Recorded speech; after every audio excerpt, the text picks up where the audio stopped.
Alderman, your critics, I'm guessing, might be able to say about you that you're very young. You're still in your early 30s, if I'm not mistaken. And yet, you've told me that you have a long political history, and you started out in this business and this public service crusade when you were 14. Yes. Tell me a little bit about some of the highlights of your work and what you feel you've done and accomplished and been involved in here to make you prepared to lead the town. Sure. I'm, without question, of all the candidates that are running, I have the most experience. I started off as an intern when I was 14 years old.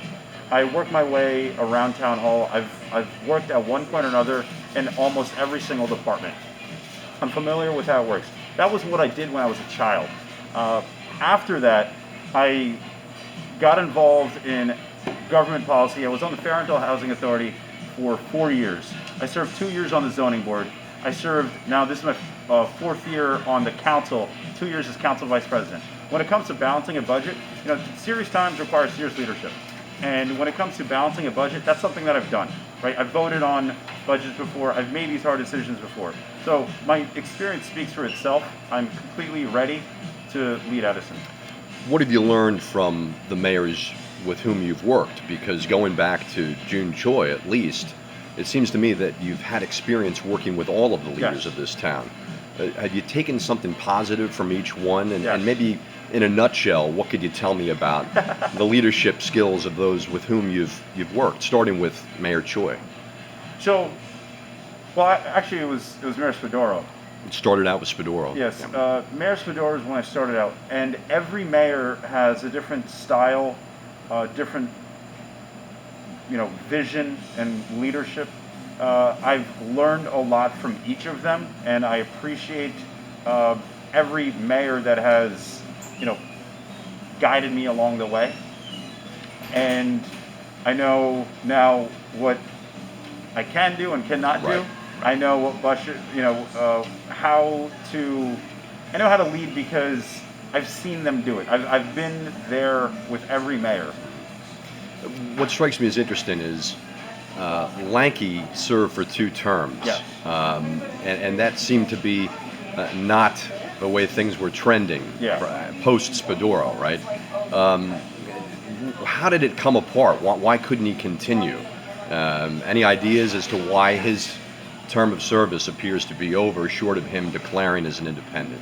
Well, I won't get into that, but I will say that I'll say this. The one thing I've learned from, and to be able to answer your question effectively, it's more about inclusion. And what I've learned and I've taken away from every other mayor since Spadoro is it's about inclusion, and it's about making sure that people feel that they are heard while also balancing, a budget efficiently in town hall, making sure that things are getting done in town. People in town want to see that things are really moving and getting done. And, people want to feel like they're a part of the community. Having that presence as a mayor matters.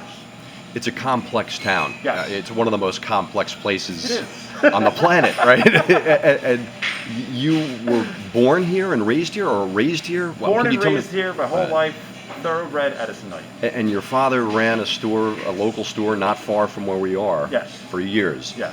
What's the name of that store? The State News. State News, Yeah. Okay. And you grew up there, working there, Yeah, presumably? my parents were small business owners, and that's really how I learned how, the value of every dollar. That's where I learned how to just get involved in everything. What do you do now for a living? I'm a mortgage broker. Okay. You actually are able to have a job on top of. And do you intend to continue with that job when you're working as mayor, or is the mayor a full-time position here? So I've been in that field for 9 years now, and we've grown as a company a lot. It started off with just 4 people. We've grown to more than 100. I'm very proud of that. But as mayor, I'd be a full-time mayor. I'd leave my job, roll up my sleeves, completely work full-time Edison Township. How are you going to win the race? It seems like it's World War III. I think many people are watching this race perhaps more than they are the governor's race, for example. So with all of this, and you seem very calm, very relaxed. You seem to have a strong sense of victory. Yeah. How do you get it done? Look, I'm not taking anything for granted, but I'm going to go out of my way to earn every single person's vote. I'm going to show my vision, like I just showed you, to everyone, and that's my plan. Infrastructure dollars. Yes. The American Rescue Plan that has gone through, and the Senators Bob Menendez and Cory Booker announced that Edison is due millions of dollars. How do you see that money potentially being used locally? So first, we have to plug the holes within our budget, which we have quite a few. And the tax appeals that are going to be coming very soon, that dollar is going to first be needing to fill all those holes. After that, there's a long-term infrastructure plan, there's a short-term infrastructure plan, which I've just showed you right here. We need to recreate and rebrand Edison Township.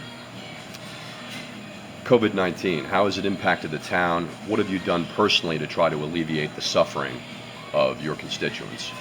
So, when the pandemic hit, I was in a unique position because of my social media presence. And that, I noticed people started turning to social media more than probably ever, and the cameras. That was a time when I went out of my way to, one, keep the public informed on what's going on, letting everyone know how the laws and rules and guidelines were changing. I use social media a lot to inform people, and I kept in touch with the public that way. I wanted them to know that we're all in this together, and we will get through it together. That was something that I'm very proud of. The way that I was without question, I